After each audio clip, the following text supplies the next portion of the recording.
Hoy nos toca un tema muy importante, tal vez uno de los temas culminantes, en ascenso.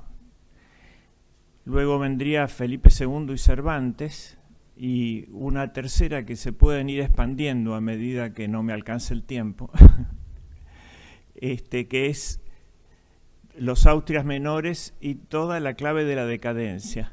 El sentido general de esto es ver nuestras fortalezas y debilidades para entender la crisis de ahora. Por ejemplo, ¿en qué nos puede ser útil para hoy indagar estos temas? Para conocer nuestra identidad y para conocer también los problemas. Si yo digo temas como la peste, el avance del Islam,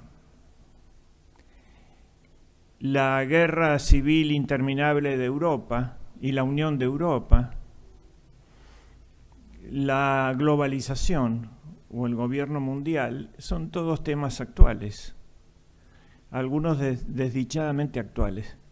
Bueno, eran los mismos temas ahí. Si agrego el cisma protestante, el cisma inmanente dentro de la Iglesia, la guerra civil interna de toda la cristiandad, que indica que no hay caridad, en primer lugar, ¿no?, que sería el valor fundante.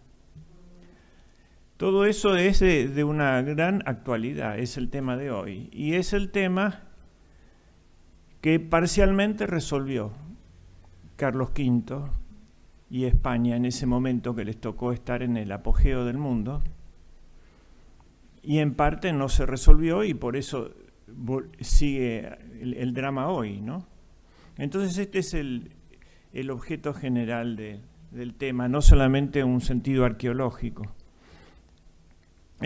Vamos a empezar por la historia de Carlos V rápidamente, en esquema, para que sirva de marco histórico lo que ocurre. Luego vamos a tomar el tema de Trento y por último el de la idea imperial, que es el problema de la globalización, pero visto desde otro punto de vista. Carlos V nace en Gante, en Flandes, el 24 de febrero de 1500, es decir, con el siglo XVI empieza. Y habla solamente flamenco y francés, y está llamado a heredar España y Alemania, y no habla ni una palabra de alemán y ni una palabra de español. Es hijo de Juana I de Castilla y de Felipe el Hermoso, nieto por vía paterna del emperador Maximiliano de Habsburgo y de María de Borgoña, pero los que se habían apoderado de él era la corte de Borgoña. Y esto será una dificultad después para hacer algo católico, este localismo de Borgoña. Por vía materna de los reyes católicos, Isabel I de Castilla y Fernando de Aragón. Reinó junto a su madre en todos los reinos y territorios hispánicos en nombre de Carlos I, desde 1516 a 1556, reuniendo las coronas de Castilla y Aragón y muchas más que veremos ahora. Fue emperador del Sacro Imperio Romano Germánico desde 1520 a 1558. Murió en Yuste en 1558. Datos biográficos. Antes de que cumpliera un año, Felipe el Hermoso nombró a Carlos duque de Luxemburgo y caballero de la Orden Borgoñona del Toisón de Oro. La vez pasada hablamos de lo que significaba el Toisón de Oro, ¿no? Los argonautas y la conquista del océano, como si fuera premonitorio. En 1501 Felipe se reúne con Luis XII de Francia y acuerda el matrimonio entre la hija de Claudia y Carlos. Este tratado después se renueva. Parece que la corte de Borgoña quería hacerlo más aliado de Francia que de España. Ahí empezaron a tironearlo, a descuartizarlo, cuando ya tenía muy pocos años. Fernando el Católico envió al humanista Luis Cabeza de Vaca y al doctor Mota, que sería muy importante, para que le enseñara castellano y costumbres españolas. Toda la educación del joven príncipe se desarrolló en Flandes, donde su tía Margarita de Austria ejercía de regente. En 1515 se declara la mayoría de edad. En 1515 ya había muerto hace 10 años la reina Isabel la Católica, y él se recibe de mayor de edad anticipadamente para que se empiece a hacer cargo de los reinos que tenía. En realidad la reina nominal de España fue siempre Juana la Loca durante todo el reinado de él. Él nombraba en nombre de su madre. En 1515 se declara la mayoría de edad de Carlos. Y los que mandaban en su consejo eran primero los flamencos, el señor de Chevreuse, luego los italianos piamonteses, Gattinara, que era el que tenía una idea imperial, que era el redescubrimiento del digesto por la Universidad de Bolonia, una larga tradición. Querían restaurar el imperio romano, pero más bien pagano, con un barniz cristiano encima, ¿no? Como poder mundial y en base a la conquista. Esta no era la idea de Carlos V, pero estaba en su gabinete y era la que dominaba en Italia. El mismo Dante tiene un libro sobre la monarquía. Y el tercero era el doctor Mota, que era el español, que triunfaría al fin. Doña Juana, su madre, y el mismo don Carlos, por la misma gracia, reyes de Castilla y de León, ¿no? Vamos a ver los títulos. De Aragón, de las dos Sicilias, de Jerusalén, de Navarra, de Granada, de Toledo, de Valencia, de Galicia, de Mallorca, de Sevilla, de Cerdeña, de Córdoba, de Córcega, de Murcia, de Jaén, de Algarves, de Algeciras, de Gibraltar, de las islas de Canarias, de las Indias y de las islas de tierra firme de la mar Océano. Conde de Barcelona, señor de Vizcaya, de Molina, duque de Atenas y Neopatria, de Rusillón, de Cerdeña, de Oristán, archiduque de Austria, duque de Borgoña y de Brabante, conde de Flandes y del Tirol. ¿Y qué tiene que ver Jerusalén ahí? La cruzada, que después se desvió a América, terminaba en Jerusalén y había adquirido los reyes católicos el título para justificar la reconstrucción de la fachada africana del Imperio Romano, que era cristiano sometido al Islam. Esos son los escudos de todos esos reinos. Bueno. El 22 de enero, Fernando de Aragón redacta su testamento. Fernando lo quería poner a su nieto Fernando, pero Adriano de Utrecht, que había sido preceptor del rey en algún momento de Carlos, lo convence de que lo deje a Carlos. Después, Carlos lo compensará dejándole el imperio, no Aragón, a Fernando. Lo nombra gobernador y administrador de los reinos de Castilla, León y Aragón en nombre de doña Juana. El 23 moría el rey Fernando y a partir de allí Carlos quiso tomar el título de rey, pero cada uno de esos reinos que nombré tenía que jurar y aceptarlo por las leyes dinásticas que variaban, la ley de los varones y la ley de las mujeres, ¿no? Y los españoles eran fieles a su reina loca, que era un ataque de melancolía. Bueno, loca es medio peyorativo. Un ataque melancólico por la muerte de su marido, Felipe el Hermoso. Envió una carta a Castilla en que informaba su decisión de titularse rey, él con un concepto flamenco. Y eso ya generó un lío ahí. Piensen, el príncipe de 16 años que quiere ser rey que no habla español, en Castilla, que era lo más leal que podía tener y tenía esta dificultad. En mayo se había muerto Cisneros y se había muerto Fernando. En mayo los 3 estamentos del reino de Navarra juraron fidelidad a Carlos como su rey y señor natural. En 1518 fue reconocido como rey en Sicilia, Cerdeña, Zaragoza, Castilla y Aragón. 4 años le llevó a ser reconocido. Ese era su imperio. Ven que era la cantidad de fragmentos que había y cómo se había roto la unidad del Imperio Romano en Oriente y en Occidente, luego el carolingio, entre Francia y Lotario y Alemania, y se había seguido fragmentando, de modo que Carlos era en realidad duque de Borgoña. Y en los otros le concedían un primus inter pares, pero los efectivos eran los príncipes alemanes de cada fragmento. Las cortes le hicieron una serie de peticiones. Primero tenía que hablar castellano, tenía que censar los nombramientos de extranjeros, no querían más flamencos. La prohibición de salida de metales preciosos y caballos de Castilla. El trato más respetuoso a su madre Juana, recluida en Tordesillas. El 12 de enero de 1519 moría el emperador y que no terminaba de tomar posesión de todo lo que era España y Aragón, ¿no? Ahora hereda el imperio. El 28 de junio Carlos era elegido en Frankfurt como rey de los romanos, lo que lo convertía en el nuevo soberano del Sacro Imperio Romano Germánico. Carlos se convierte en el primer monarca en ostentar las coronas de Castilla, Aragón y Navarra. Y empiezan a estallar los problemas graves cuando quiere dar un paso en dirección de Alemania, que era todavía un problema mayor. La llegada de Carlos a Castilla supuso la llegada de un joven inexperto que desconocía las costumbres y el idioma.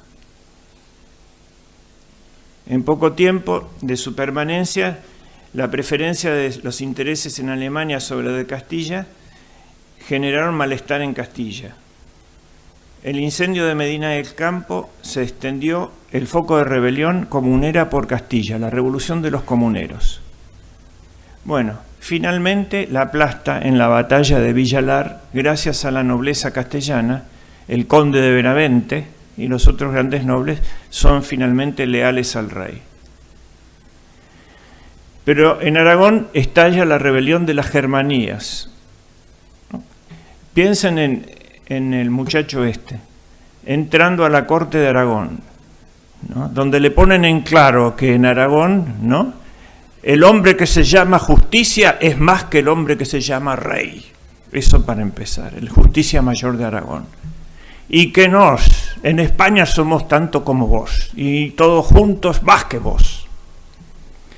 Y que por lo tanto ahí no gobierna él, que le van a dar a Germain de Foix la corona. Así es su entrada. Era toda la cuestión de los fueros. Pero gana la batalla de las Germanías y estalla la guerra en Navarra, movida por el rey de Francia. También la gana la batalla de Navarra, ¿no? El pueblo navarro se pone del lado de Carlos V.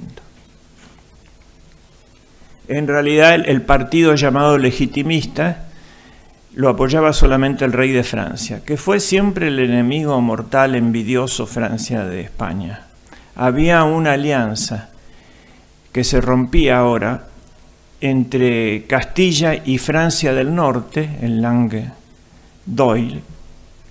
y entre Aragón y la Francia del Sur, el Languedoc, que era el lugar de los albigenses, y el rey de Aragón era el jefe de las tropas albigenses. Hay que recordar eso. Y eso venía a España con esa duplicidad que existió siempre, ¿no? Una entrada desde la época de Cluny.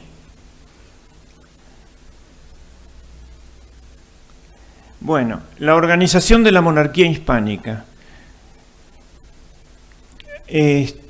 Lejos de tener una idea monolítica de manejar con un mecanismo todo un imperio y apretando botones, Carlos V quería la Universitas Católicas. No había un Estado mundial, había muchos estados que surgían de abajo hacia arriba.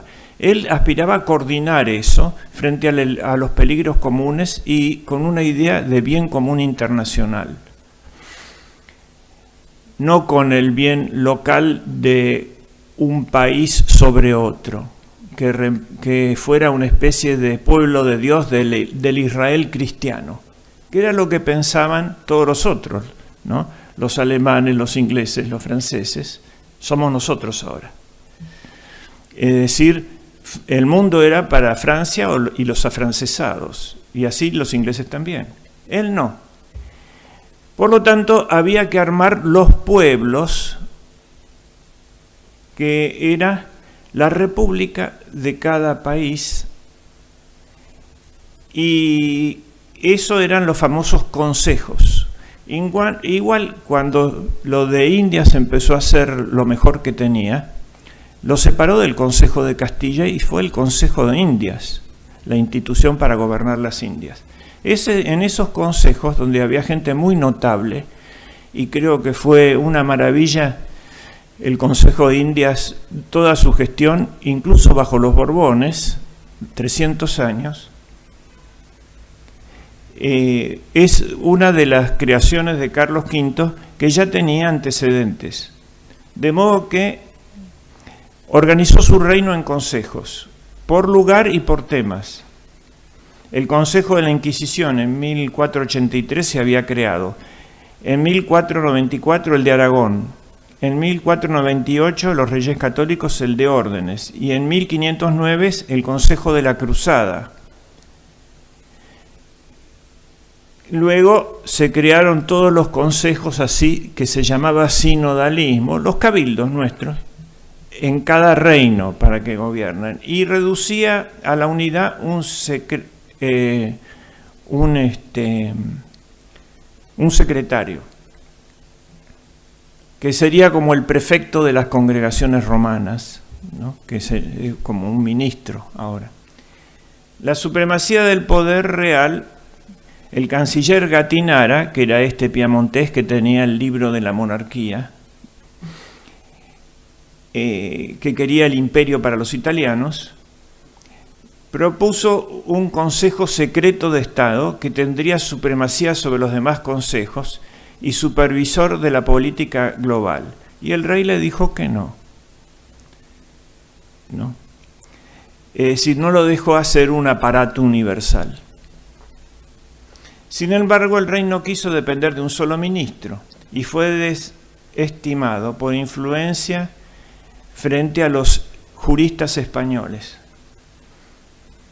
En 1524 constituyó el Consejo de Indias y en 1526 el Consejo de Estado como un consejo privado del monarca. Los consejos estaban compuestos por personas escogidas personalmente por el rey. El rey siempre tenía la última palabra, pero no es... se puede comprender el poder que acumulaban. El consejo era el lugar donde el rey pulsaba las posiciones diversas de las fracciones nobiliarias, eclesiásticas y cortesanas. Estaban mudando los actores de la cristiandad. Durante la llamada Edad Media, o la etapa anterior, los personajes principales estaban en torno a las aspiraciones principales, la fe y el honor, ¿no? El castillo y la catedral, el clérigo y el soldado, el caballero. Ahora el clérigo se transformaba en humanista y el caballero en cortesano. Luego el caballero se transformaría en mercader, ¿no? Y el humanista en ideólogo. Fue mutando esto, pero en el fondo o es una persona de acción o es un clérigo, ¿no? Un scholar, como dicen, que es un mundo, el mundo de las ideas. Entonces, en ese consejo él veía todas esas tendencias y podía arbitrar. Los consejos se convirtieron en tribunales de apelación y tenían prestigio social, importantes ingresos económicos y clave política. En este orden se destaca la importancia de los secretarios. Eran los gestores de la voluntad real. Mientras tanto, en América se expandía. Y acá quiero se expandía el imperio con una nueva concepción, es decir, partiendo de casi nada, sin tener que compatibilizar tantos fueros y reinos. En base a los principios cristianos, más verdaderos que en el resto de Europa, y en base al derecho natural, que era el derecho de gentes, al orden natural, al orden de la naturaleza. Yo la vez pasada dejé muchos temas sin tocar, pero quería mencionar como la influencia del pensamiento clásico en América, 3 casos más, que los menciono nomás, no voy a entrar en ello. Uno es las misiones jesuíticas. ¿Qué era eso como pensamiento clásico? Era la República de Platón, establecida entre los guaraníes. Luego está el ejemplo de Vasco de Quiroga, el evangelizador de Michoacán, un general que después se hizo clérigo y fue gobernador de todos los estados que dan sobre el Pacífico. Él tomó como modelo, él y los franciscanos, la utopía de Tomás Moro. Por ejemplo, ¿por qué están también trazadas las calles en América, como cuadras y 100 metros? Todo eso viene de la utopía de Tomás Moro. Es decir, no tenían como modelos solamente el Villorio o las callejuelas de los centros de Europa de ese momento. Era una concepción más avanzada que se podía poner acá de cero. Veamos, y el tercero sería Pitágoras o la música como clave de una cultura, por ejemplo, las arpas guaraníes, ¿no? Que también tenía su conexión con los jesuitas. Zípoli, hay un magnífico libro que Ludovico Videla hizo imprimir por la Fundación Bunge y Born, que es lo mejor que he visto, lo recomiendo como bibliografía, sobre las misiones jesuíticas. Pero también Francisco Solano había conseguido hacer una ciudad sobre la música, no una ciudad como urbe, una ciudad como amistad de los ciudadanos. Con su violín convirtió a nuestro país, hizo realidad lo que leían en los clásicos, que Tebas había sido edificada por el arpa de Apolo y que el castillo de Camelot había sido creado por el arpa o la rota, como se decía, un arpa medieval de Merlín. Esto significa que la música puede crear mundos y también la música puede destruirlos, como el caso de Jericó, que fue destruido por la música. Bueno, nuestra ciudad, no nuestra urbe, que son los ladrillos, la hizo San Francisco Solano. Por eso acá cerca, en el Pilar, ¿no?, tiene su estatua y su recuerdo de los recoletos. Bueno, dejo ahí y vamos simplemente a la nómina de la creación de América. Hernán Cortés, 1521, el Reino de Nueva España. Nuño de Guzmán, el Reino de Nueva Galicia. Fernando de Montejo, la península de Yucatán. Pedro de Alvarado, el Reino de Guatemala. Francisco Pizarro, el Perú. Gonzalo Jiménez de Quesada, Colombia y el Reino de Granada. Sebastián Benalcázar y Francisco de Orellana, Quito y Guayaquil, el descubrimiento del Amazonas. Juan Sebastián Elcano, Magallanes. Hernán Díaz de Solís, 16, se descubre el Río de la Plata. 26, lo explora Gaboto. 36, llega don Pedro de Mendoza. El emperador tiene 36 años ya. Juan de Salazar y Espinosa funda el fuerte de Asunción y después Domingo Martínez de Irala hace el acto jurídico de crear la ciudad. Seguían este esquema que era conquista, el momento político, distribución de la tierra, el momento jurídico, y apacentamiento, el momento económico. ¿No? Era una encarnación de una idea, repetían la encarnación del verbo en la realidad. Todo esto contribuyó a sentar el primer imperio global de la historia universal bajo el reinado de su sucesor Felipe II, donde no se ponía el sol. La monarquía de los Austrias fue una monarquía de empresa frente a la borbónica que vino después, que se llama una monarquía administrativa, ¿no? Alumbrado, barrido y limpieza, el virrey Bertis, faroles, empedrado, prosperidad material y llevar los impuestos rápido a España. En cambio, esto era de empresas, de emprendedores, como dicen ahora.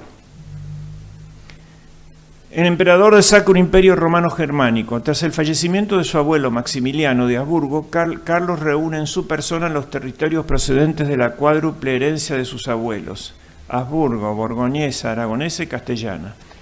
En 1530, Carlos fue coronado como emperador por el Papa Clemente y se convirtió en aliado de la causa imperial. Lo puso a favor al Papa, que estaba en contra. Ya vamos a ver las peleas con el papado.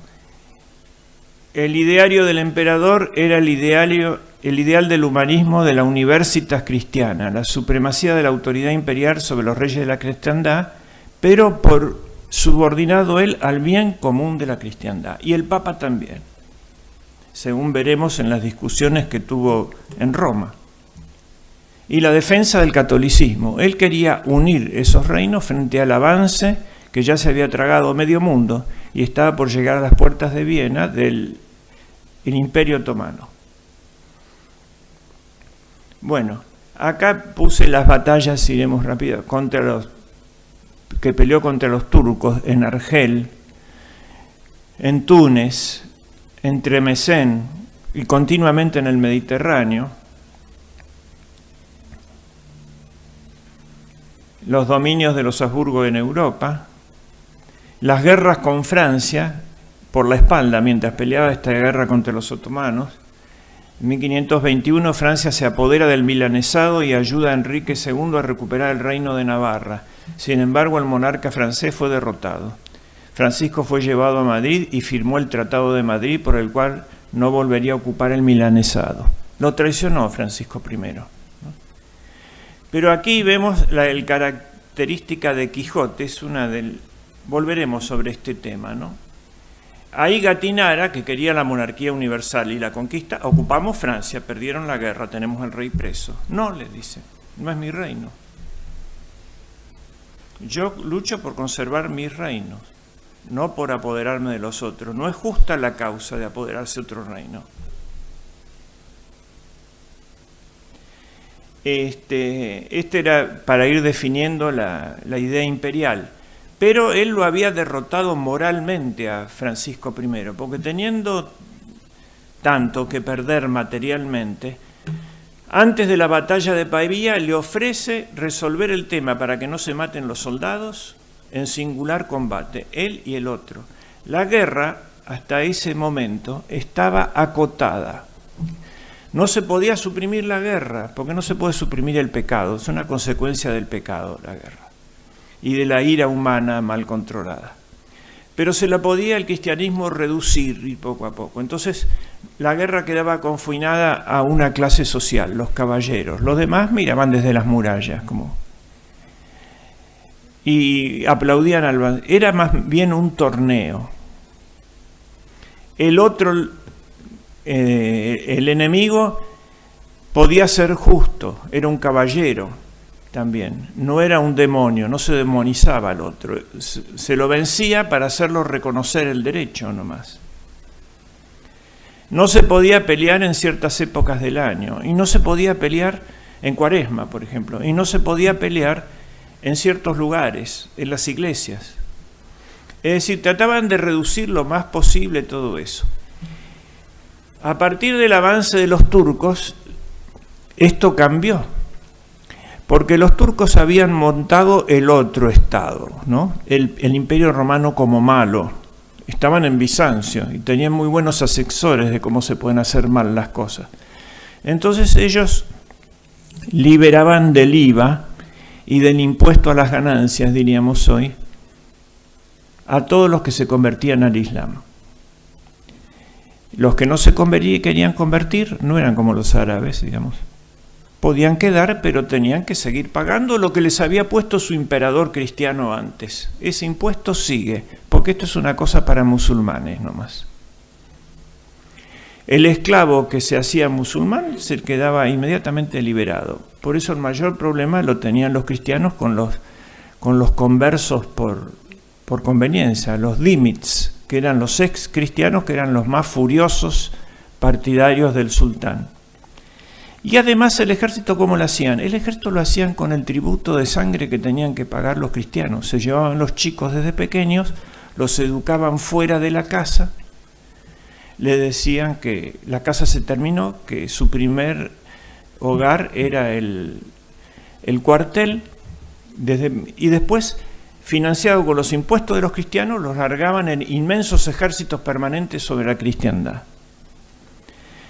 Mientras tanto, los cristianos iban a la guerra si la causa del rey les parecía justo, ¿no? Cuando lo echan al Cid, por ejemplo, está en un establo durmiendo y tiene que partir al día siguiente. Cuando se despierta al día siguiente había 60 pendones y 300 caballeros. 60 pendones quiere decir 60 caballeros nobles. Y eso lo acompañan al destierro, porque su causa les parecía justa. Pero no. Cuando San Luis tiene la terrible rebelión de los albigenses, 100.000 soldados habían puesto, o gente armada, le ordena la represión de eso el niño San Luis y su madre doña Blanca de Castilla a Simón de Montfort. Sale solo. En el camino se le reúnen 1.000 caballeros y con eso ataca y destruye a los otros. Podían no ir a la convocatoria del rey, ¿no? Eso de formar una máquina, de mecanizar el poder y dejar de que sea importante la presencia del que manda frente a los que mandan, genera todo este gobierno técnico, mecánico. El pensador socialista inglés Bernard Shaw, cuando le dieron la noticia de que existía el teléfono, que había un nuevo invento que era el teléfono, dijo mal la noticia. ¿Por qué? Porque un tarado va a poder gobernar Inglaterra ahora. Sí, orden del ministro, ya está. El gobierno Otra cosa es ir a decirle a la gente en la cara las cosas. Ir a decir a las cortes, les subo los impuestos. Cuando el poder estaba en esas repúblicas, ¿no? Y el dinero. No existía la máquina. Esa máquina la inventan los turcos y los cristianos tienen que aceptar parte de eso para poder competir con eso. Por ejemplo, la formación del clero en los seminarios, sacarlos de la casa y formarlos aparte, que está haciendo crisis ahora, ¿no? Y en el ejército también.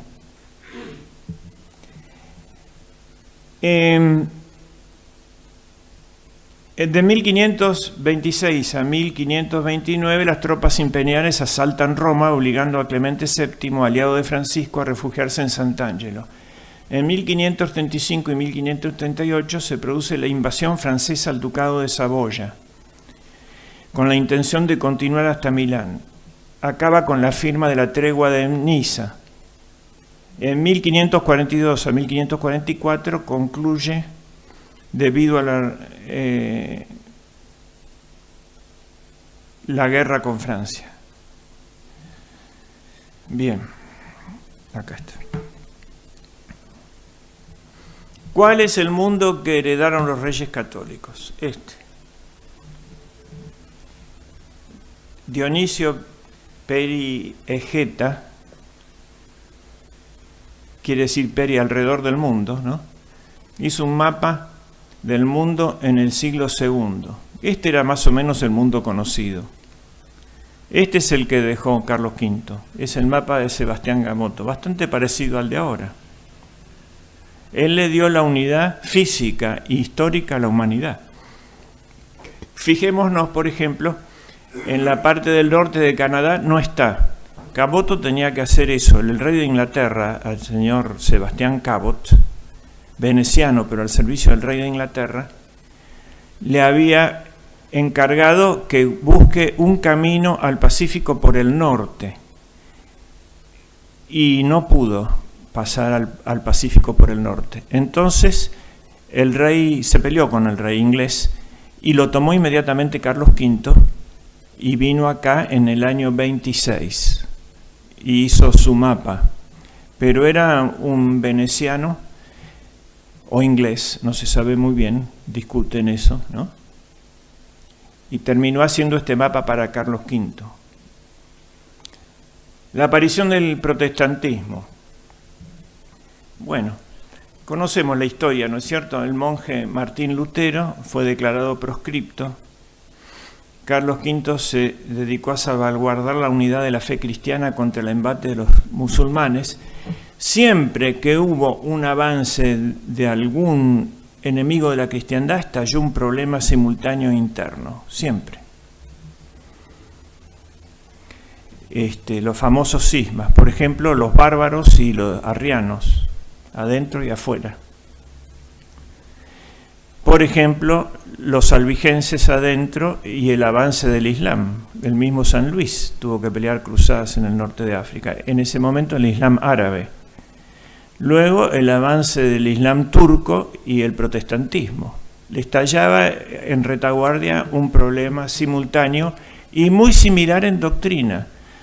Porque ¿qué era lo que le molestaba a los musulmanes? Le molestaba los sacramentos. No creen mucho en la oración, pero no en los sacramentos. Le molestaban las imágenes. Y contra todo eso se adaptan primero los emperadores de Bizancio en el siglo VIII con el iconoclasmo para quedar bien con los musulmanes, destruyen las imágenes, y segundo el protestantismo. Era una adaptación al avance musulmán y una guerra a la imagen. Tiene mucha profundidad esto y mucha importancia para el arte, ¿no? Bueno, todos los pasos se convoca en Worms, luego la Dieta de Habsburgo, que confirma el edicto de Worms, se crea la Liga Esmacalda, que es la derrotada por Carlos V en la famosa imagen. Pablo III convoca al fin el Concilio de Trento en el año 45. El rey se lo veía pidiendo desde el año 21. Y el desaliento, ¿por qué? ¿Por qué no querían un concilio? Porque tenían miedo del problema de los abusos. Entonces tenía miedo que el concilio juzgue la corrupción romana. No, esto no es contra Lutero, es contra nosotros.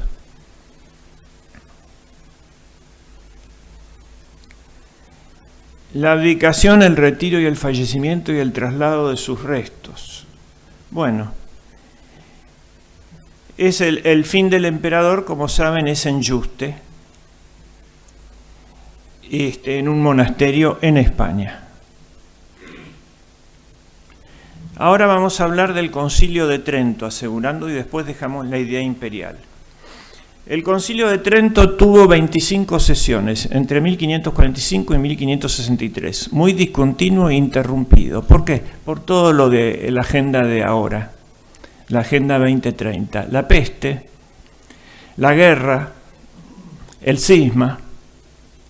Sus temas eran la reforma protestante, la definición de la doctrina frente a esa reforma en temas capitales para la humanidad, como por ejemplo la predestinación y el libre albedrío, ¿no? La justificación por la fe y las obras,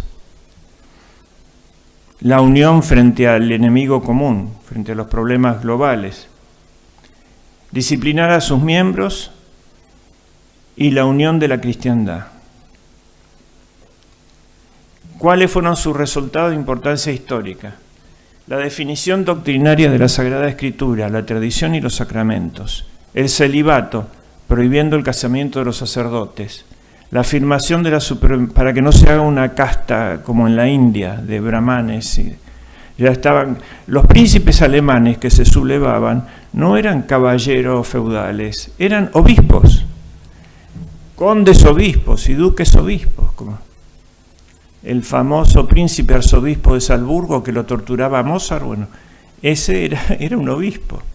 Y era el príncipe, el señor temporal. 4 eran obispos, 3 eran. El mismo príncipe de Prusia era el jefe de una orden religiosa, la orden teutónica. Era un religioso, similar a la orden de Calatrava o de Santiago en España. La fundación de los seminarios, la delimitación de los campos de aplicación de los teólogos y en especial las prácticas rechazadas por los protestantes, la presencia real de Cristo en la Eucaristía, la justificación por la fe y por las obras, la conservación de los 7 sacramentos, las indulgencias, la veneración a la Virgen y a los santos. Desde 1518 los protestantes alemanes reclamaban la convocatoria de un concilio. Carlos V deseaba cerrar la brecha entre católicos y reformistas frente a la amenaza turca. En la Dieta de Worms se intentaron zanjar las disputas sin éxito. Martín Lutero acusó a Roma de tiranía y el emperador se comprometió por escrito a defender la fe católica, incluso con las armas. Los príncipes alemanes, reunidos en la ciudad de Esmacalda, cambiaron de estrategia y también se opusieron. Ahora no querían el concilio. No sea que los discipline a ellos también, que ponga pobreza, castidad y obediencia. No, eso era lo que no querían. Impedimentos de Enrique VIII de Inglaterra y Francisco I de Francia también saboteaban el concilio. Todo eso hizo que se demore. A favor que existía la prerreforma de los reyes católicos en España. Ya en España se habían hecho antes los reyes católicos la reforma de lo que había que hacer. El restablecimiento de la disciplina eclesiástica, el mejoramiento de los estudios en Alcalá de Henares, en Salamanca, todo lo que vimos las veces pasadas. También el oratorio del amor divino en Italia. Y es importante estudiar Nicolás de Cusa, los menciono y sigo adelante, en Alemania. Sobre todo para buscar una forma de ecumenismo con el Islam, en la criba alcoránica, que era el análisis del Corán a ver en qué punto se podía hacer fuerte para recuperar el cristianismo, la tradición común ahí. Eso era Nicolás de Cusa. Convocatoria. Paulo III intenta en Mantua en 1537, luego en Vicenza en 1538 y en Niza negocia una paz entre Carlos V y Francisco I para poder convocar. Convoca el concilio en Trento en 1545 como contrarreforma con la presencia de 25 obispos y 5 superiores generales. Las reuniones fueron 25, con suspensiones, hasta el año 63. Lo terminó el reinado de Felipe II. Carlos V no llegó a ver el fin del concilio. Pero él fue el principal impulsor de eso. Es decir, no actuaba él. No, le ponía frente a su responsabilidad al Papa y a los obispos. Ustedes resuelvan este problema. Él exigía eso. Fíjense que no era la monarquía universal ni era el jefe de la religión. Sabía dónde frenar, no sumaba los dos poderes. El espíritu fue plasmado por los jesuitas Diego Laínez, Alfonso Salmerón y Francisco de Torres.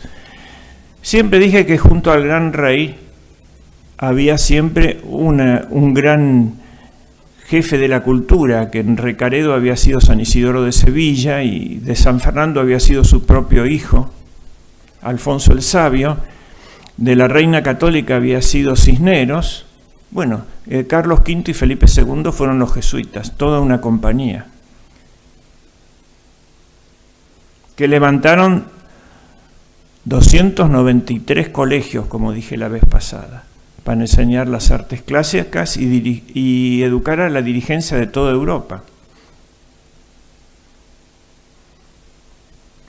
Y los dominicos, Domingo de Soto, que era el sucesor de Victoria, Reginaldo Pol, Melchor Cano, que lo insultó a Diego Laínez, el jesuita, en pleno concilio, se pelearon, ¿no? Castamente dicen las actas, pero trascendió lo que se decía en realidad. Porque en un momento dado el dominico Melchor Cano le dice al jesuita Diego Laínez: marrano que no se termina de convertir, en el calor de la discusión. Y Laínez le contestó, dice, ahí está la censura, lo mandó al lugar donde mandan los españoles cuando están enojados. Puso así se puso en el acta del concilio. Bueno. Principales resoluciones. Los obispos deben presentar capacidad. Fíjense, la idoneidad, principio de la Constitución argentina además violado. Y condiciones éticas intachables. No podrían acumular beneficios y debían residir en su diócesis. Eso impedía que fueran titulares de varias diócesis sin estar en ninguna y cobrando los ingresos. Los seminarios especializados para la formación y el celibato clerical. La existencia mediadora de la Iglesia para lograr la salvación del hombre y la jerarquía eclesiástica. La obligación de los párrocos de predicar los domingos. Fíjense, los párrocos tienen que predicar y dar catequesis. ¡Qué innovación! ¿A qué estaban dedicados entonces? A tener barraganas, como muestra el arcipreste de Ita. La validez de los 7 sacramentos y la necesidad de unión entre la fe y las obras. Con eso no iban a hacer frente a los turcos, con ese estado de salud moral de la cristiandad, ni ahora tampoco. Se opuso la tesis de la predestinación de Calvino. Con respecto al pecado original, dice que no destruye la naturaleza humana, como decía Lutero, que el hombre es bueno, pero tiene una inclinación al mal. Por eso es necesario la gracia en primer lugar, y la formación y las obras. Los santos y la misa fueron reivindicados. Se creó el catecismo del Concilio de Trento, que era el resumen de toda la doctrina de la Iglesia. Se instauró la Inquisición. Se creó el índice de los libros prohibidos. La Biblia es la fuente de la revelación, pero no solamente la Biblia, sino la Sagrada Tradición. Y tiene que ser interpretada por el Papa y los obispos. Entonces, no la sola Biblia que la interpreta cada uno como quiere, sino conforme a la tradición y por el magisterio.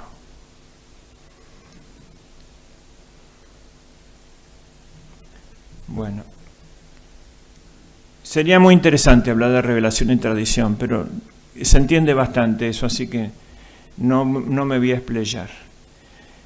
Hubo 3 periodos, el de Paulo III, del 45 al 46, que empezó rezando el credo niceno constantinopolitano, la aceptación de la tradición apostólica y las Sagradas Escrituras, el decreto por el pecado original, la justificación de la fe junto a las obras, es necesario obras, está en el Sermón de la Montaña, ¿no? Seremos juzgados por nuestras obras, no por nuestras ideas.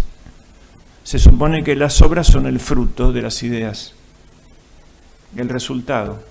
La parábola de los talentos, por ejemplo. Los sacramentos, los asuntos legales del clero. Y se suspende el concilio por la peste. Se reabre el concilio en el año 51 y sale el decreto de la Eucaristía, la penitencia y la extremaunción, ¿no? Y se suspende, muere el emperador, entonces no puede continuar hasta que se reabre en el 62. No porque fuera indispensable, sino porque dejaba de impulsarlo y de exigir hacerlos trabajar.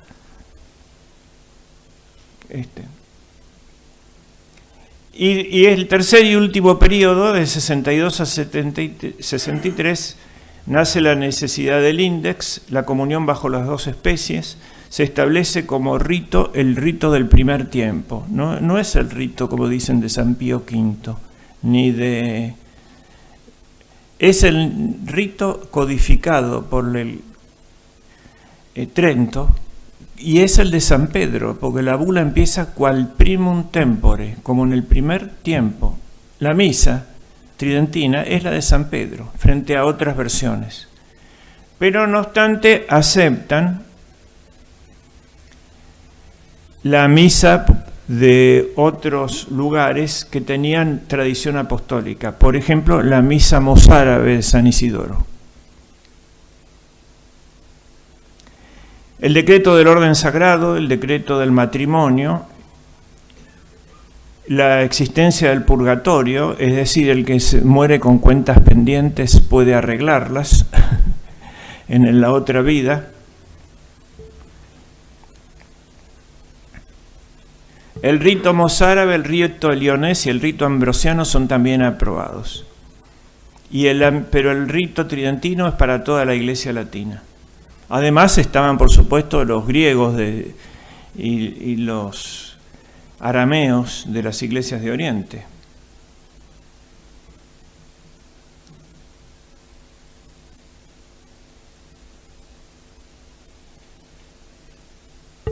Bueno, contra los protestantes ya dijimos, se afirmó la tradición y la sucesión petrina ininterrumpida, la sucesión apostólica. Las prácticas y dogmas de la Eucaristía, la justificación por la fe y por las obras, la conservación de los 7 sacramentos, las indulgencias y la veneración a la Virgen María. Se exigió y se tomó las medidas para un clero más moral y más instruido. Y se estableció la doctrina sobre el purgatorio. Después de la remisión de la culpa y de la pena eterna, queda un reato de pena temporal que debe satisfacerse, pero aprovecha a los vivos y difuntos el purgatorio. En la necesidad de registrar, también se estableció un gran principio de orden, el registro de los sacramentos, empezando por el bautismo y el matrimonio, y más tarde las defunciones. Todo ese registro de las personas fue secularizado de la Iglesia, pero fue una orden de Trento. La idea imperial, tercer tema. Hay una discusión que resuelve la bibliografía, es el libro de Menéndez Pidal, que tiene toda esa discusión. Yo voy a decir el resumen nomás, que se llama La idea imperial de Carlos V. La discusión es entre estos dos términos. Creen los investigadores modernos, como Brandi y Rosón y otros que cita ahí, que la idea imperial de Carlos V era la de Gattinara, su presidente del Consejo piamontés italiano, que era la monarquía universal y la conquista del mundo. Eso es. El emperador como autoridad universal.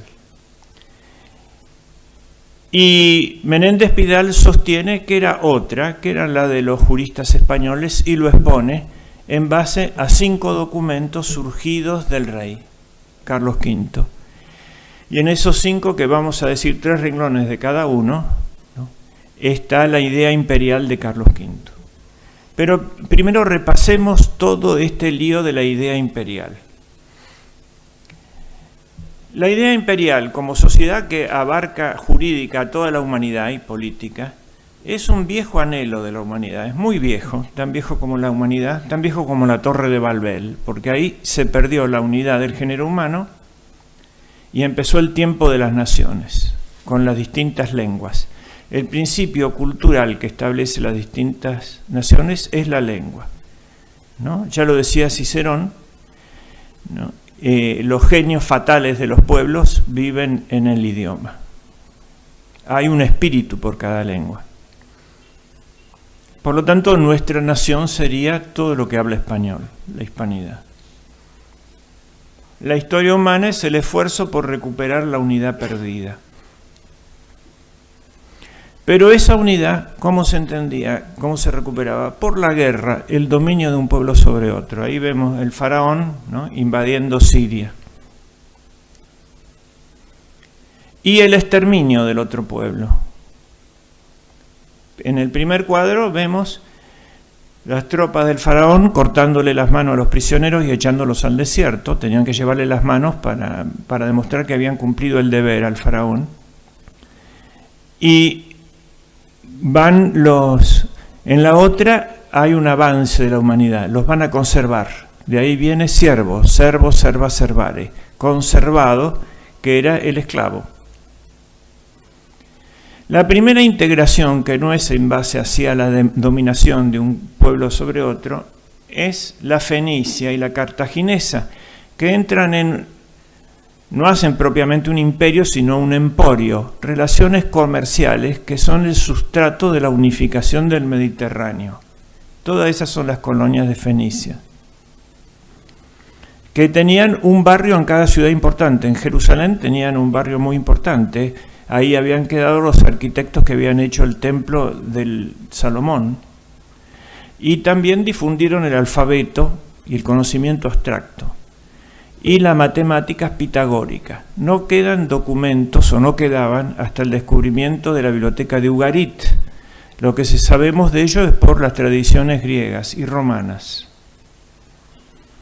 Pero llegaron a Brasil 1000 años antes de Cristo. Esta es la piedra de Gadea, que es interesante leerla. A ver.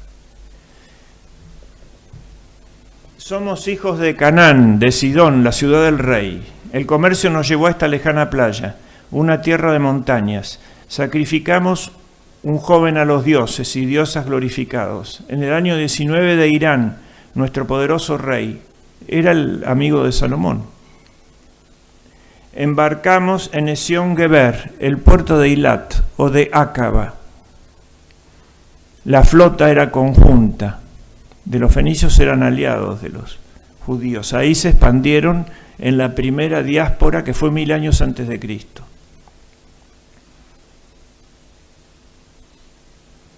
Viajamos en 10 navíos. Permanecimos en el mar durante 2 años, alrededor de la tierra perteneciente a Ham, África. Pero fuimos separados por una tempestad y nos apartamos con nuestros compañeros, y así arribamos aquí con 12 hombres y 3 mujeres, en una nueva playa, que yo, el almirante, controlo, que puedan los gloriosos dioses y diosas interceder en nuestro favor.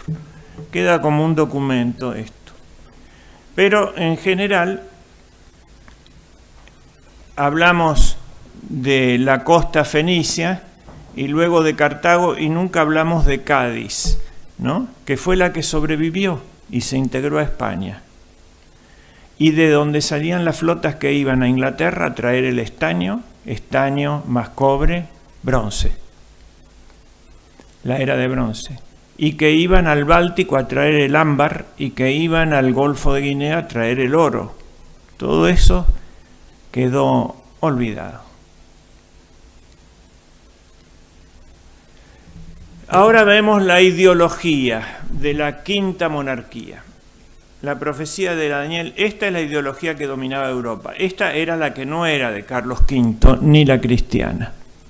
Se basa en la Biblia, en una mala interpretación de la Biblia.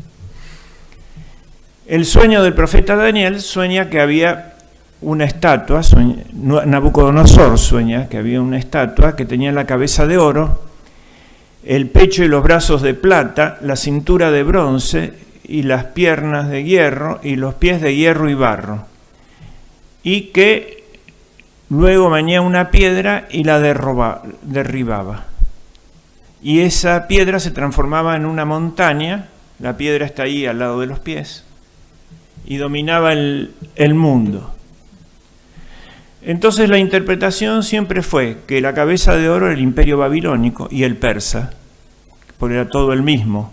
Los persas gobernaban desde Babilonia y otras ciudades, pero la principal era Babilonia, donde muere Alejandro Magno. Y la Cancillería persa no usaba el farsi, usaba el arameo, era la lengua oficial de todo Medio Oriente. Como los romanos en Oriente usaban el griego de la Koiné. Luego viene el imperio de Alejandro, que se extiende, los dos brazos. Después viene el imperio romano, que no llega hasta la India como el de Alejandro, el de bronce. Luego vienen las naciones de Europa y la división en dos, ¿no? Oriente y Occidente. Y por último, el destino manifiesto, que muchos creen que lo tienen, y la idea global, hierro y barro. En esa época, aquí todas las naciones de Europa se entienden de que ellos son la quinta monarquía universal, es decir, la piedra que derriba todo y domina el mundo, transformándose en una montaña. Que eso fue tomado, la piedra, la interpretación católica, es que es Jesucristo, que llega al fin de los tiempos, y ahí se produce, por un hecho del Mesías, la unidad del género humano, no por la política, ni por la tecnología, ni por la economía. Bueno, ahí está Babilonia, la puerta de Istar, el imperio persa. El imperio griego significó un avance respecto de los fenicios, porque se va a integrar el mundo en forma cultural también. La Biblioteca de Alejandría, todas las ciencias particulares, nuestra universidad habla en griego. Por ejemplo, el nomenclador médico, que acá hay algunos médicos famosos, son 55.000 palabras, de las cuales 50.000 son griegas y 5.000 son latinas. La ciencia nace en Grecia. Y aquí está la recuperación del mundo griego, es obra del Renacimiento, porque la Edad Media latina solamente conoció los romanos, no conoció lo griego por epítomes, muy pocos, ¿no? Como decíamos el otro día, en un anterior. Pero aquí está toda la recepción, y aquí se muestra lo clásico, así como lo mostramos en el descubrimiento de América, lo podemos mostrar en Italia, ¿no? Ahí se ve en el centro de esa caverna donde están mirando el fin, la caverna de San Pedro, que es la caverna de Platón, donde estaba el hombre atado y veía el fin de la caverna, donde había sombras de la luz que venía de atrás, no podía ver la luz. Entonces la ironía de Rafael es decirnos a nosotros que somos las sombras, estamos al fondo de la caverna, nos están mirando ellos. Bueno. En el centro están Platón y Aristóteles. El platonismo, no, la idea, la dialéctica como ciencia máxima, y Aristóteles dice no, las ideas nuestras son un medio de llegar a la realidad, y con la mano le dice bajemos, ¿no? La idea está dentro de las cosas, y es el órgano que nos lleva a la cosa, no es una ciencia teorética. La ciencia teorética es ver la realidad. Y están, por ejemplo, cerca, Heráclito es Miguel Ángel, por supuesto que Platón es Leonardo, y Aristóteles es Bramante, está Alejandro Magno, también en la columna, al final solo, debajo de la estatua de Atenea está Protágoras, porque fue excomulgado por los griegos, echado porque había dicho que el hombre era la medida de todas las cosas, fue el primer antropocéntrico, jefe de los sofistas. Y así está Ptolomeo, todo eso, pero recuperado por el magnífico Renacimiento. No hay Renacimiento donde no hubo catolicismo. En algunos lugares fue con ruptura, ¿no? Y en otros sin ruptura. En algunos lugares lo pusieron en el centro a Protágoras. El imperio de Alejandro, cómo se fragmentó. Y acá una cosa muy importante, que no se menciona. El pacto entre la gnosis, la reina Cleopatra, y el ebionismo, Herodes el Grande, que tuvieron un hijo. No vamos a decir hoy cómo siguió esa historia. pero vamos a decir qué significa. Ella también había tenido un hijo con César, que debía heredar el mundo. Ella le explica el plan de dominio mundial, con eso lo enamora a Julio César y después a Marco Antonio. Había que trasladar la capital al centro del mundo, que era Alejandría, entre Oriente y Occidente. Y había que adorar al emperador como un dios, como era ella, una faraona, una diosa viviente, Isis, la encarnación de Isis. La filosofía profunda, son dos nomás, derivaciones, dos grandes bloques.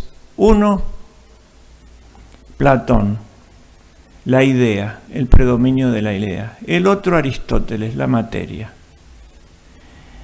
El platonismo nos sirve mucho a los cristianos porque gracias a Platón tenemos herramientas conceptuales para sostener, por ejemplo, la inmortalidad del alma. Pero estos desprecian la materia, los gnósticos. El hombre es una chispa divina que cayó en la tierra y la muerte es una liberación. Entonces, la resurrección sería malo, porque es volver a decaer en un cuerpo, en materia, volver que el espíritu quede apresado en la materia. Entonces, ¿qué hay que hacer? No aceptar, por ejemplo, del cristianismo la resurrección. El cristianismo dice que la materia es buena y que Cristo viene a recuperarla al resucitar. Y para eso nos sirve Aristóteles. Pero Aristóteles, librado a sí mismo, da un materialismo craso, al fin. Y Platón, librado a sí mismo, da a la supremacía de la idea contra la realidad. Y él es el padre de ese ideologismo. Los judíos tenían una interpretación del Mesías carnal. Querían un Alejandro Magno o un Julio César que domine el mundo para ellos, y ellos serán el pueblo elegido, cosa que va a ser después toda Europa en el Renacimiento. Van a tener esa tentación del dominio mundial del pueblo elegido para gobernar la tierra. Y Cristo los defrauda porque no viene con esa idea. Mi reino es sobre este mundo, pero no es de este mundo, no procede de este mundo. Es una dimensión superior que debe integrarse con este mundo. Mientras tanto, hay pues el evionismo o el anhelo judío de dominio del mundo. ¿Quién lo realiza? Los árabes en el Islam. Ellos son la nación santa, rodeada de muchos pueblos afganos, negros, turcos, etc. Y están en el medio de eso, ¿no? Haciendo un reino de Dios en la tierra. Y también fue una tentación romana cuando se convierte Constantino, ¿no? El obispo de la corte, que ni más ni menos que el padre de la historia eclesiástica, Eusebio de Cesarea, aplica el Padre Nuestro al revés. En lugar de ser así en la tierra como en el cielo, dice el cielo es como es la tierra. Hay un solo emperador en el mundo, un solo Dios en el cielo y terminamos. Ya terminó la era de las naciones, todas están dentro del Imperio Romano y esto es el reino de Dios sobre la tierra. No. Eso da lugar al arrianismo.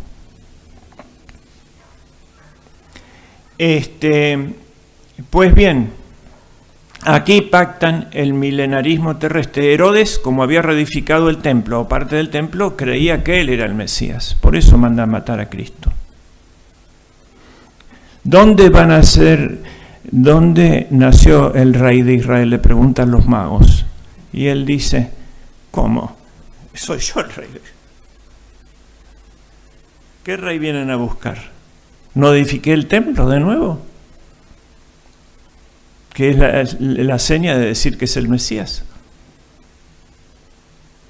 Y estaban preparando un gran levantamiento que después ocurrió, ¿no? Contra Roma y fue mal.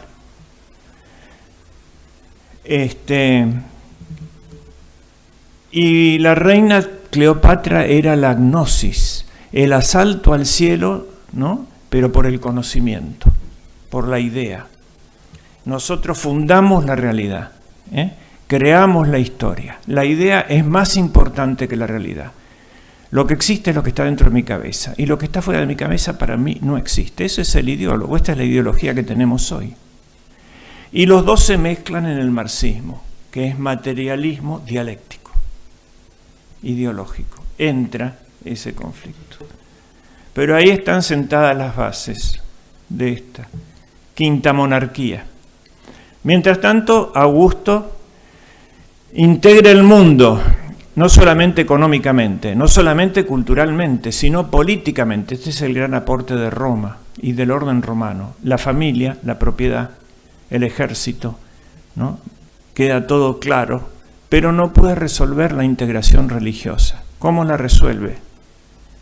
Ahí está el imperio de Augusto. Viene Cristo, que ya lo he explicado, ¿no? Y establece lo siguiente: Dios es uno y trino. Y Cristo creó al mundo, lo redimió y lo va a juzgar. Eso rompe los ciclos y estalla el mito del retorno, perpetuo retorno de toda la inteligencia pagana, y viene la idea que después se va a secularizar como progreso. El mundo fue creado, el mundo fue redimido, el mundo va a ser juzgado. Es una línea que ahora estamos rompiendo, estamos en el perpetuo retorno de lo mismo, de los mismos temas. ¿Por qué? Lo dice la Biblia del Antiguo Testamento: los impíos andan en círculo, en circuito ambulan. El hombre es imagen y semejanza divina, no es lo mismo. Imagen es algo ontológico. El hombre es imagen de Dios porque es inteligente, porque es libre y porque es una sinfonía. Y semejanza es la semilla que llegó a ser el árbol. La semejanza es lo ético. Toda la perfección humana es pasar de la mera semilla al árbol, no solamente grande, sino florecido, no solamente florecido, sino con obras, contra lo que decían los protestantes. Es decir, es necesario que dé frutos, y esa es la verdadera evaluación: por los frutos los conoceréis. La fuerza de la semilla son las 7 virtudes, pero esas no alcanzan si no son perfeccionadas por los dones, por la gracia, por los dones del Espíritu Santo. Y el perfil realizado de ese egresado, de ese árbol grande, ¿cuál es? Las bienaventuranzas. Las 8 bienaventuranzas son las 7 virtudes alcanzadas, más el martirio, que las resume a todas las demás. Y eso tiene que dar las frutas. ¿Cuáles son los frutos? Las obras de misericordia. Sobre esas 14 obras de misericordia se edifica el nuevo mundo, el de la cristiandad, porque este estaba condenado a la destrucción, el imperio romano. ¿Qué son? Dar de comer al hambriento, dar de beber al sediento, y San Benito, volver, ¿no? Dar posada al peregrino, volver al campo, a la naturaleza y reconstruir el mundo. Enseñar al que no sabe las órdenes educativas, curar al enfermo, las órdenes hospitalarias, son la realización de las obras de la misericordia, hasta que las tocó la secularización y los transformó en desiertos a todos esos burocráticos, apoderados por una camarilla, ¿no?, que roba, y los llenó la polilla. Para todos los hombres de buena voluntad. Por eso dice San Pablo: en Cristo no hay amo ni esclavo, ni griego ni judío, ni varón ni mujer. Y justamente todo esto reaparece con el llamado Renacimiento. ¿Por qué? Porque solamente en Cristo se realiza esta unidad, que no es la unidad técnica del mundo en un estado totalitario mundial.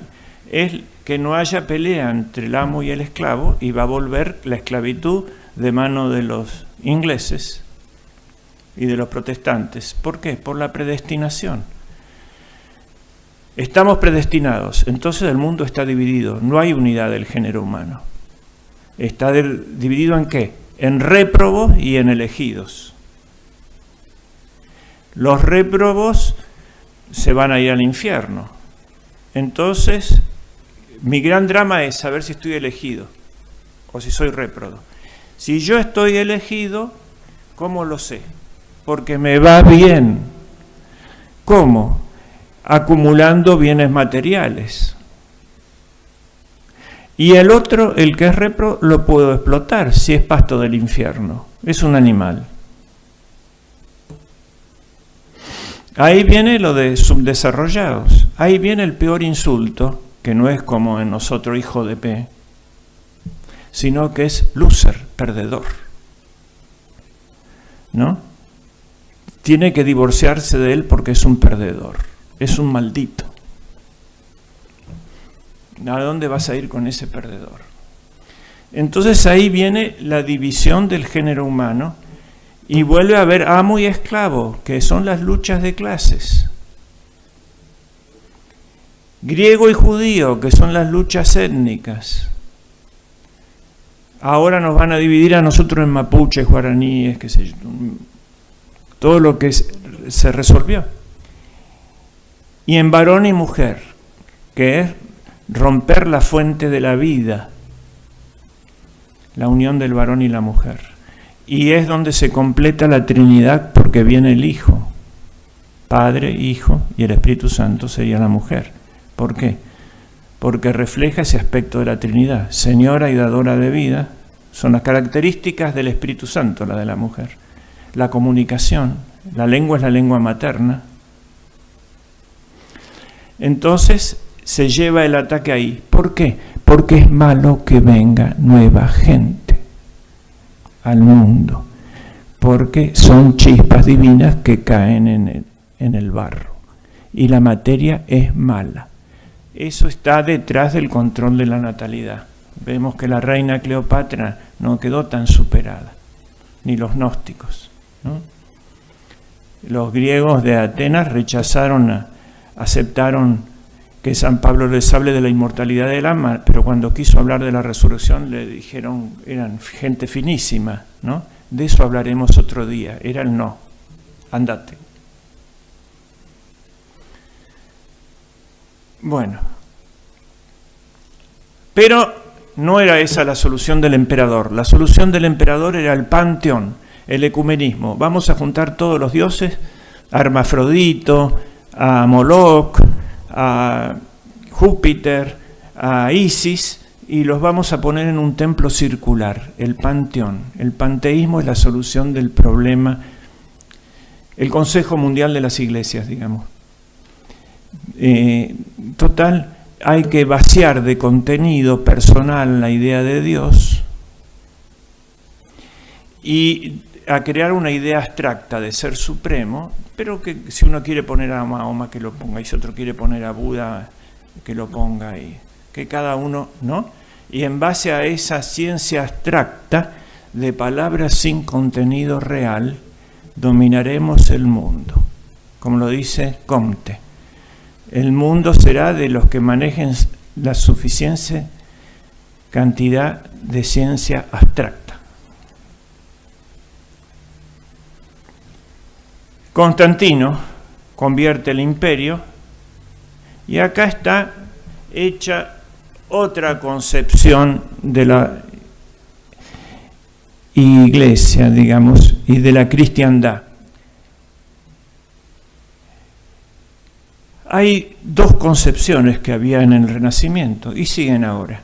Una que era el Imperio Romano Pagano y lo habían descubierto con el digesto, que lo descubre la Universidad de Bolonia. Eso les permite superar a los medievales la organización feudal y organizar los grandes estados. Y aplican la ley de las dos sociedades perfectas. Pero la otra es la fundada en Dionisio Areopagita y que toma Santo Tomás para el gobierno del universo, que son los tres. Ningún dominio se establece si no es en la imagen de Dios. Pero Dios es uno y trino. Son los 3 órdenes de la razón, de la nación, que es la fórmula que le da el emperador de Bizancio a Carlomagno para que organice Occidente. Y de esta teoría lumínica sale, por ejemplo, el gótico y los vitrales, que es construir una ciudad con luz, la iluminación, en 3 niveles. Bueno, acá está el árbol. El hombre es imagen de Dios, pero la imagen es una palabra dependiente. ¿De qué? Del sujeto que la proyecta. La imagen depende del sujeto que la proyecta. Entonces, una imagen pertenece a 2 seres. Uno, su modelo, por ejemplo, la Gioconda puede decir, esa es mi imagen. Y otro, su autor, Leonardo da Vinci, puede decir, ese es mi cuadro. Ahora el hombre pertenece a Jesucristo, porque Él es la imagen y Él es el autor, por doble lado. Ahora, el hombre es libre, como Dios, porque es imagen de Dios. Puede darse vuelta, como la imagen del vaso, si la saco de frente al espejo, desaparece del espejo la imagen. Lo que no puede evitar es desaparecer. Las cosas separadas de la inteligencia divina se mueren. Y hay un hombre individual, que es cada uno de nosotros, y hay un hombre colectivo, que es la sociedad. Los dos se aplica esto que hablé del árbol. Semejante es el reino de Dios a una semilla pequeña que llega a ser el gran árbol. Entonces, la triple dimensión de la sociedad, fundada en la imagen de Dios uno y trino, era arriba los bienes espirituales, que eran el aire y la luz, y la captaban las hojas, que era la jerarquía eclesiástica, y el estamento eclesiástico. En el medio está el tronco, que le da al árbol la dirección en torno a la luz, la justicia legal, ¿no? Establecida por los gobernantes. Y abajo están las raíces, es el pueblo, el tercer estado, que toma los bienes materiales, el hierro, el agua, la tierra, y los manda a todo el árbol, así como la luz, transformada por la fotosíntesis, vuelta a vida, va hasta la última raíz. Este era el árbol de la cristiandad. Este era el modelo, no el digesto. Y este era el modelo de Carlos V. La idea imperial la explica en 5 momentos. Voy a decir 3 renglones, pero tengo que ser serio y citar los documentos. ¿De dónde saca usted esto que nos dice? El primero es en las Cortes de La Coruña. Él tiene 20 años, es nombrado emperador o designado. El Papa no lo quiere nombrar, no lo quiere coronar y no estaba completado el trámite si no lo corona. Francisco I y Enrique y los ingleses se oponen. Los príncipes alemanes no lo obedecen porque era un primus inter pares y ni le iban a pagar que vaya. Y él le había llevado 4 años ser reconocido con todas esas guerras, la Germanía, los comuneros, etcétera, por España, ¿no? Que era una realidad múltiple, no unitaria. Entonces va a La Coruña y ahí habla, su primer discurso imperial lo da Mota, aquel que había enviado Fernando el Católico y que era el tercero en el Consejo del Reino. Primero era Chevrier, el flamenco. Segundo era Gattinara, el canciller, al cual le adjudican la ley, que era el digesto. Y tercero era el doctor Mota. El doctor Mota habla en nombre del rey, que ya hablaba algo de español, pero no muy bien. Y la oratoria era muy importante, recuerden, en ese momento. Entonces él dice lo siguiente: Carlos V, rey de España, ha sido propuesto para emperador, ¿no?, del Sacro Imperio Romano Germánico. La idea imperial es vieja en la humanidad y España siempre contribuyó a ella, se ordenó a esa unión, ¿no? España en este momento no puede dejar de apoyar a Carlos V en esta empresa, porque el mundo viene a buscar el rey a España. Y les recuerdo que cuando el mundo mandaba a Roma tributos, España le mandaba emperadores, dice. Le mandó a Trajano, le mandó a Adriano y le mandó a Teodosio, que hizo la unidad del imperio y la conversión del imperio al catolicismo, que no la hizo Constantino, hizo el edicto de tolerancia nomás. Por lo tanto, España no puede estar ajena a esto. Y entiendan que el rey no quiere más Estado, tiene suficientes. Lo que quiere es defender la cristiandad y procurar el bien común. Su idea es la de la Universitas Cristiana, una concordia de todas las causas segundas del cristianismo, no la reducción a una sola causa formal. Por lo tanto, España tiene que responder, si acepta esta misión histórica, es la gran hora de España, de ser el escudo de la defensa de la cristiandad como lo ha sido durante 8 siglos. La espada del ataque, el tesoro, el huerto de las delicias de este nuevo César que el mundo nos pide a nosotros. Y él desea morir en España, ¿no? Porque este es su reino. Si acepta esta misión imperial, de soportar esto, que no está enderezada a la grandeza de la España misma, sino a la cristiandad, al bien común. Es un ordenamiento de España en el sentido común de la cristiandad. Bueno, los españoles lo apoyaron, a pesar de que lo habían recibido así en cada reino, ¿no? Sí. Sintió todo el pueblo que era el momento de su grandeza. El segundo es el de la dieta de Worms. Él llega a Alemania y tiene ahí mismo la rebelión de Lutero, y se lo hace entrar uno de los príncipes alemanes a la dieta, y se subleva frente a él, y en el mismo momento que le dice que avanzan los turcos, y él quiere tener sus príncipes unidos, que en ese momento eran todos católicos, no eran todavía protestantes. Pero ellos estaban en la interna, cosa que sigue hasta nuestros días en Europa. Entonces él les dice, ahí hace una primera declaración, que sí la pone Gattinara en su libro, pero la segunda la omite y es más importante. La segunda declaración, después de pasar una noche sin dormir, cuando tuvo la insolencia de Lutero adelante, es yo deseo defender la cristiandad. Ese es mi objetivo, el bien común de la cristiandad, diríamos nosotros. Y para eso voy a dar mi vida, mi reino y mi sangre, hasta el último aliento. Es decir, pone un objetivo encima de él. Y esa declaración la hace él.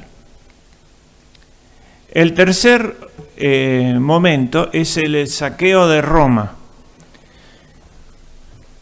Y está en Granada y se entera que el condestable de Borbón dispuso que podían saquear a Roma porque no había cómo pagarle a los lansquenetes, y recibe un breve del Papa que se lo entrega a Baltasar de Castiglione, el nuncio apostólico, que era el autor de un libro que se llama El Cortesano, nuevo personaje que aparecía.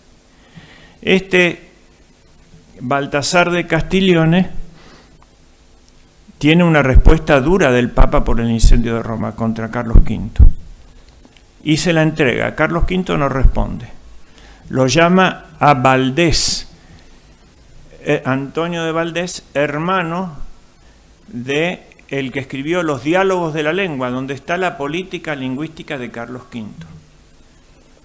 Primero le había pedido a un español, Mota, que hable de la... Ahora le pide a Valdés que le redacte. Era el mejor estilista que había, el secretario de las cartas latinas del emperador. Y en ese momento Baltasar de Castiglione recibe un segundo breve más suave del Papa. Entonces quiere retirar el primero para que no le responda en los mismos términos Carlos V y dejar el segundo, respóndame a esto nomás. Y en el primero, Carlos V le dice la respuesta al primero, que la entrega igual. Dice, quedan los dos y van a tener dos respuestas. En el primero le digo, otra vez, que yo me ordeno al bien común de la cristiandad, pero usted llama a un concilio general para poner en orden todo esto. Y si los intereses del papado común, digamos, del Estado de Vaticano, se contraponen a lo de cristiandad, yo apelo ante el concilio. Usted y yo nos subordinamos al bien común de la cristiandad. Sería la traducción nuestra en términos de hoy, ¿no? Si no, esto no puede ser. Entonces, ese es el primer breve. En el segundo, modera y dice, apelo al colegio de cardenales, si se niega a convocar el concilio. Pero acá aparece lo mismo. Todos tienen que estar subordinados al bien común de la cristiandad. Esta es la idea imperial. Y tiene que haber dos poderes, el poder eclesiástico y esto. Por eso, en este tipo de guerra caballeresca que peleaban, no se demonizaba al otro, ¿no? Ni se aceptaba este principio gnóstico, es decir, hegeliano, diríamos ahora, de que no existe el otro, porque todo está en mi idea, ¿no? No ci sono le altri, decía Gentile, no existe el otro. Acá existe el otro y tiene sus derechos, y mi enemigo puede ser un caballero. Eso es lo que dice el cuadro de la rendición de Breda. ¿Vieron cómo el general Espíndola trata bien al otro? Bueno, el Papa tiene su derecho y tiene sus errores. Yo le hago la guerra para resolver el conflicto político, pero lo reconozco como Papa y lo encierro en Sant'Angelo con la Guardia Suiza que todavía quedó.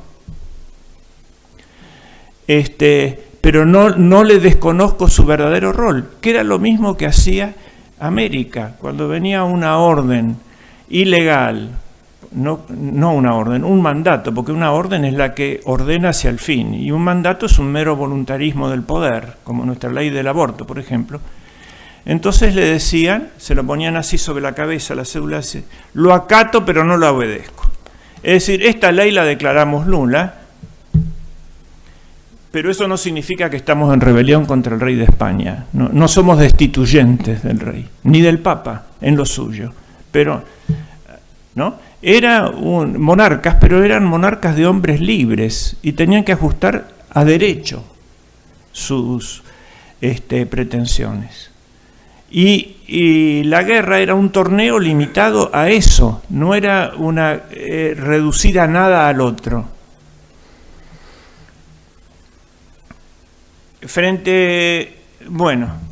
Después vino el famoso discurso de Madrid de 1598, y en ese discurso, voy a resumir, lo escribe Fray Antonio de Guevara. Él estaba acusado de pretender la monarquía universal, es decir, como dicen los psicólogos de ahora, los otros reyes de Europa proyectaban su verdadero deseo, el dominio del mundo. Entonces, él decía que no. Y dice que esto que decimos siempre, ¿no? Dos poderes, pero el papado ordenado al bien común de la cristiandad, pero respetado en su ámbito, ¿no es cierto?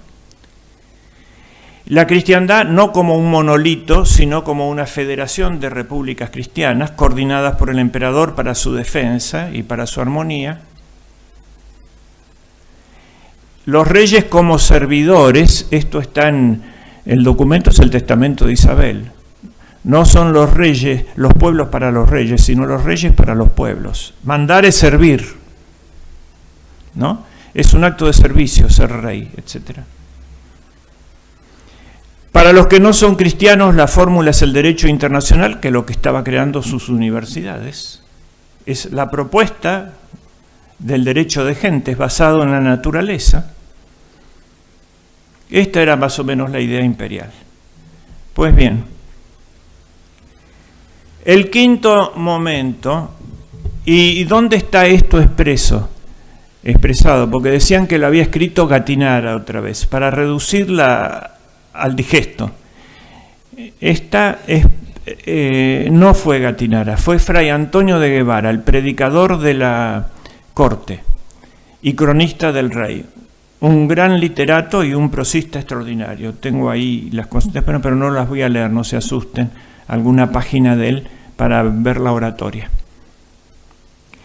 Él había escrito un libro que se llama El reloj de príncipes, y ese documento, ese discurso de Madrid, dice palabras exactas del reloj de príncipes. Así que ahí tienen un texto para ver la idea imperial de Carlos V. Era el reloj de príncipes de Fray Antonio de Guevara, en ese momento, el que sostiene su documento. El quinto momento es el imperio europeo americano. Eso que no pudo hacer en Europa, lo pudo hacer en España y en América. Entonces, la idea imperial se realizó en Hispanoamérica, desde los Pirineos hasta las Filipinas y desde Alaska hasta la Tierra del Fuego. Esa es la idea imperial de Carlos V realizada.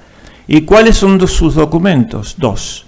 Uno, la demanda de Cortés en las cartas de relación, que son todos los pedidos, ¿no? Y toda la información, la materia necesaria para que la cabeza le dé la forma al imperio. Y la respuesta de Carlos V, ¿dónde la encontramos? En las leyes de Indias. Ahí está, digamos, la constitución del imperio, ¿no?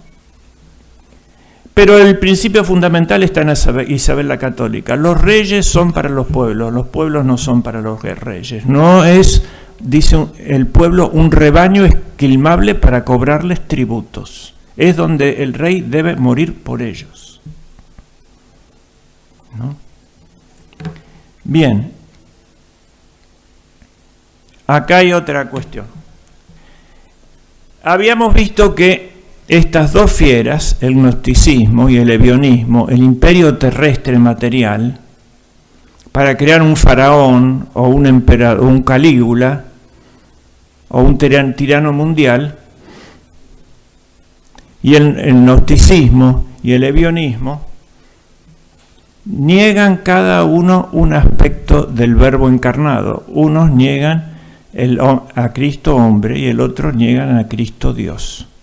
La encarnación del verbo es lo que tiene atado al Leviatán, la bestia del mar del Apocalipsis, que también es la ballena de Job. Cuando los judíos le piden a Cristo que le dé una señal, Cristo les dice, no tendrán otra señal más que Jonás. Jonás es la ballena, que la encontramos en Job. Significa el monstruo del mar, la bestia que sale del mar del Apocalipsis. Esa bestia está desde los tiempos primordiales. Los babilonios la llamaron Tamiat. Y el Padre la pesca con el hombre. Adán es el primero de esa lista y el último es Cristo. Queriendo el demonio, que es la muerte y que es el dominio del mundo, es lo mismo, apoderarse de Cristo, porque es glotón y quiere comer en la carnada, ve el hombre nomás, queda enganchado por el misterio de la encarnación. Y eso lo tiene atado hasta el fin de los tiempos. Pero cuando se rompa la encarnación de ese concepto y se consiga una política sin Dios, una economía sin Dios, una cultura sin Dios, etc., se va a alargar el dragón. Esto lo mandó a hacer en el año 1230, creo, la abadesa Errad de Landsberg, y se llama la pesca del Leviatán. El Leviatán puede devorar el mundo, como por ejemplo todos los países que se devoró la Unión Soviética, pero no los puede digerir. sin su consentimiento. Los tuvo que largar, ¿no? El comunismo demuestra que se puede vencer esas globalizaciones siempre que no haya un fermento de descomposición interno, que dejemos actuar eso. Los largó a Polonia, Hungría, etcétera. Hoy están mejor que otros países en muchos temas. A ver, bien.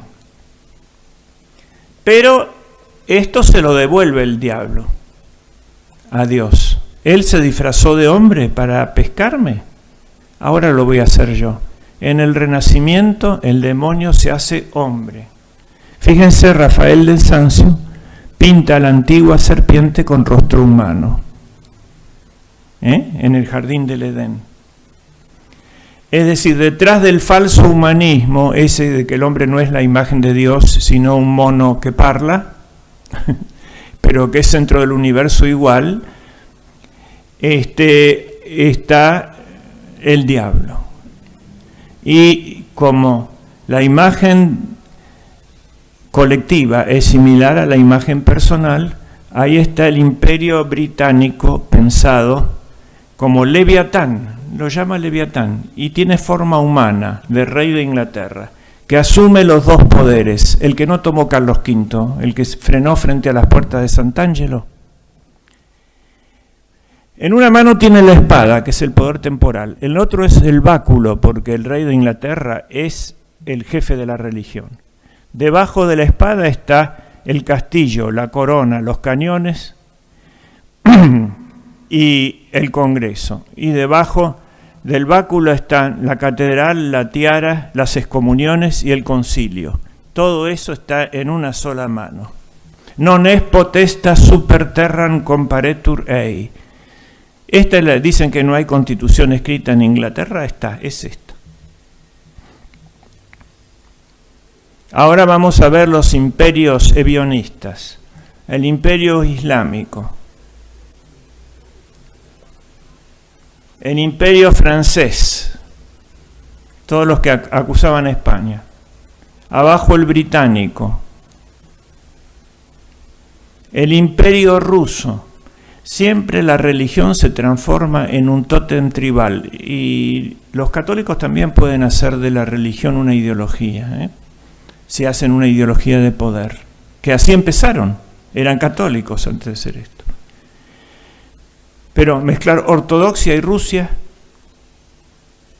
todos tienen anhelos imperiales, pero no tienen lenguaje imperial universal. El imperio soviético, que había tomado 5 naciones en Hispanoamérica.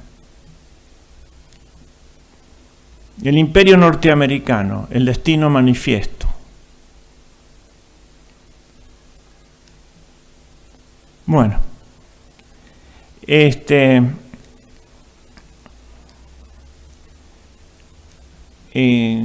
bien. Esta es la historia de la idea imperial de Carlos V. La humanidad siguió otro camino. Pero ¿qué fue el saldo positivo que dio?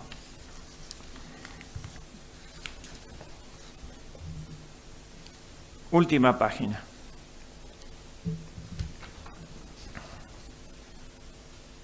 Pensó en su imperio por sí mismo, no por Gattinara. Primera conclusión. Lo expresó por medio de grandes literatos españoles, Mota, Valdés, Guevara y Cortés. No entendieron. Carlos V se hispanizó y quiere hispanizar a Europa. Recuperó ahí el espíritu de la cruzada. Y quiso transfundir en Europa el sentido de un pueblo cruzado que España mantenía desde hace 800 años y Europa lo había olvidado después de un fracaso total en las cruzadas. Por eso se le venían los turcos encima. El imperio que tan achicado llegó a sus manos se convirtió en una realidad, o en dos realidades. Una en Oriente, que fue el imperio austrohúngaro que lo siguió después, y otra en Occidente, que fue la hispanidad. Para la rama española reservó la península, Flandes, Nápoles, Sicilia y América. Y para su hermano Fernando reinó en Hungría y en Bohemia. Los españoles cumplieron su servicio mucho más de sus intereses particulares. Pelearon en las puertas de Viena, defendiendo la de Solimán, y en Túnez, y en Argel. La iglesia y en Flandes. La iglesia se robusteció por la Compañía de Jesús y Trento, y por la nueva escolástica. La vida de las cortes y la diplomacia se vio invadida por ministros y usos españoles. La lengua española empezó a ser usada en todas partes. Así el emperador, que a los 18 años no hablaba una sola palabra de español, a los 36 proclamaba que la lengua española era la común de la cristiandad y la lengua oficial de la diplomacia. Dato esencial para juzgar la idea imperial de Carlos V. El español se difundió también como lengua literaria.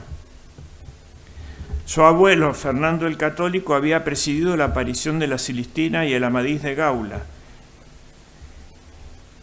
Ahora Carlos ve las obras de Guevara o el Lazarillo, no solamente esas obras individuales, sino todo un pueblo genial, como en El Romancero o en las novelas de caballería. Pero esa idea tuvo muy corta vida. Vio la ruina de su ideal, pero quedaron algo formidable. En Oriente quedó un imperio austrohúngaro que era mucho más real que todos esos pedazos, ¿no? Pero a Alemania le salió otro polo, Prusia, ¿no? La nación germánica no tiene un centro como París o como Madrid o como Roma en Italia. Tiene dos en las puntas, dos polos, Viena y Berlín. Que eso es raro, pero es así, que queden las capitales en la periferia de una fragmentación. La reforma abrazada por los príncipes alemanes hizo imposible el pensamiento ecuménico. Cesó la relación entre el imperio y el papado, se cortó la relación. Y el papado se transformó en rehén de los italianos. El último papa no italiano fue Adriano de Utrecht, el tutor de Carlos V. ¿No? Era concebir la catolicidad desde una parcialidad. Recién Juan Pablo II recupera esta dimensión universal, católica. Es decir, su afán del imperio como dominio lleva a la fragmentación. Porque mandar es servir y el rey tiene que sacrificarse. Él y su misión. La grave cuestión surgió cuando Carlos V le dio el imperio de Oriente, el germánico, a Fernando, su hermano. Pablo VI no quiso reconocerlo. Entonces Fernando le dijo, pues no es necesario. Así que Carlos V fue el último emperador coronado por un papa, desde Carlomagno, ¿no? Que había sido el primero, hasta Carlos V. Ahí hubo otra fragmentación. La grave cuestión surgió, bueno, el imperio no fue en adelante más una idea universal. El imperio fue una herramienta del poder local. Por eso el título de emperador lo pueden llevar varios a la vez. Por ejemplo, emperador de los franceses, Napoleón. Emperador germánico, ¿no? Dos emperadores tenían, el Kaiser y el de Viena. Emperador de Brasil. Ya hacen la idea católica es superior a una etnia y a un territorio. Es una raza, ¿no? Como el Día de la Raza, pero es una raza espiritual, no una raza carnal. Ebionismo, imperio material terrestre, materialista. Bueno, entonces esto es un poco la idea imperial de Carlos V y continuaremos la próxima vez con la realización que hizo en América Felipe II, ¿no? Muchas gracias.